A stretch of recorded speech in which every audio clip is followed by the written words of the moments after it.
అంబేద్కర్ అంశాలపై శాంతియుతంగా నిరసిస్తున్న తమను అడ్డుకునేందుకు పార్లమెంట్ మకర ద్వారం వద్ద బీజేపీ ఎంపీలు కర్రలు పట్టుకుని నిలబడ్డారని కాంగ్రెస్ నేత రాహుల్ గాంధీ ఆరోపించారు.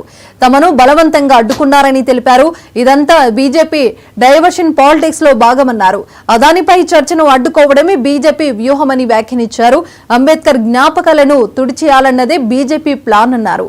బీజేపీ ఆర్ఎస్ఎస్ బాబాసాహెబ్ కు వ్యతిరేకమన్నారు రాహుల్.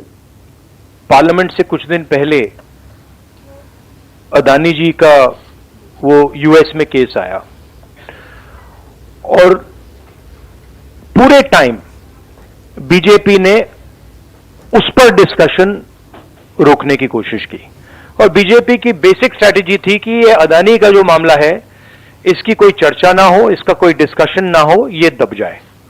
और शुरुआत में इन्होंने ये फुल टाइम इनका काम था, कभी कुछ डिस्ट्रैक्शन करते हैं, कभी कुछ डिस्ट्रैक्शन करते हैं।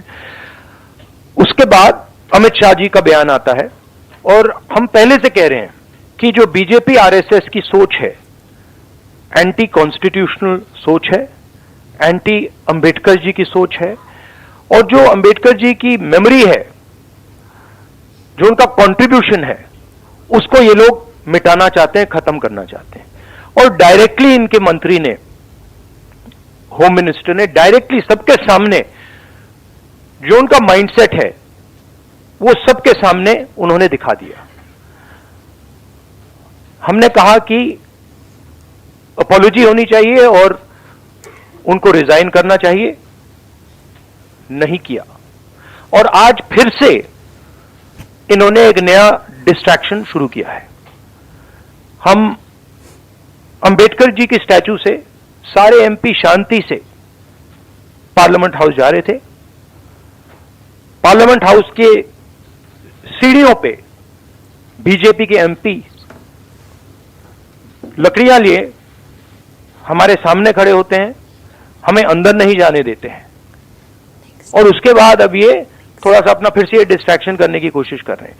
रियलिटी ये है, इन्होंने अंबेडकर जी का अपमान किया है, उसकी अपॉलॉजी होनी चाहिए और रिजाइन करना चाहिए होम मिनिस्टर को। और जो मेन मुद्दा है जिसको ये मिटाना चाह रहे हैं, घुमाना चाह रहे हैं, मेन मुद्दा है कि नरेंद्र मोदी जी के मित्र अदानी जी के खिलाफ यूनाइटेड स्टेट्स में केस है, उनको वहां इंडाइट किया गया है और अदानी जी को नरेंद्र मोदी जी हिंदुस्तान बेच रहे हैं। ये मेन मुद्दा है।